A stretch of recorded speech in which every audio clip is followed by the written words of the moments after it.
সাতক্ষীরার বিস্তীর্ণ মাঠ জুড়ে যেদিকে দুচোখ যায় শুধুই সবুজের সমারোহ।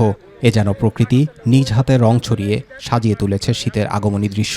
সবুজ পাতার পরশে ভরে উঠেছে মাঠ, উঠোন, কৃষিজমি। টমেটো, ফুলকপি, বাঁধাকপি, শিম, বেগুন, এক একটি ক্ষেত যেন এক একটি রঙিন উৎসবের মতো।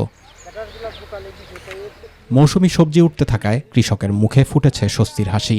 তারা বলছে, অনুকূল আবহাওয়া আর সঠিক পরিচর্যার কারণে ফলন অনেক ভালো আর বাজারেও মিলছে ন্যায্য মূল্য। 10 বছরের মধ্যে এবছর সবচেয়ে ফলন ভালো হয়েছে এবং দামও বেশি পাইছি। এই বর্তমানে খুবই খুশি, আল্লাহর রহমতে 2 বছর আগে সব লস ফস খাইয়ে এবছর আল্লাহ খুবই ভালো দেয়। এবছর ওলকপির দাম পেয়েছে, আমরা কৃষকেরা অনেক খুশি। তবে ভিন্ন চিত্র খুচরা বাজারে। ক্রেতারা বলছে, বাজারের সরবরাহ বাড়লেও ভরা মৌসুমেও শীতকালীন সবজির দাম তুলনামূলক বেশি। শীতকালীন যে সবজি অন্তত সেই সবজিটার দাম এখনো অনেক বেশি, বিশেষত ফুলকপি, পাতাকপি বা বেগুন। ভোক্তারা তাকাই থাকে শীতের সময় সবজির দাম একটু কম হবে। বাজারে মূলত এখনো সেভাবে সবজির দাম কমেনি।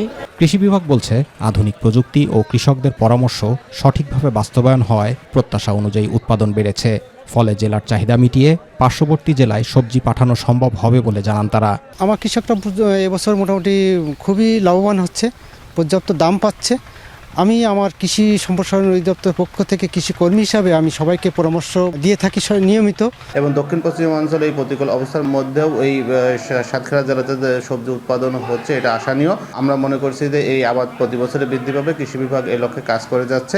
কৃষি বিভাগের তথ্য অনুযায়ী চলতি মৌসুমে সাতক্ষীরা জেলায় 9,690 হেক্টর জমিতে সবজি আবাদ হয়েছে এবং উৎপাদন লক্ষ্যমাত্রা নির্ধারিত করা হয়েছে 2,13,180 মেট্রিক টন, যার বড় অংশই উঠতে শুরু করেছে মাঠ থেকে।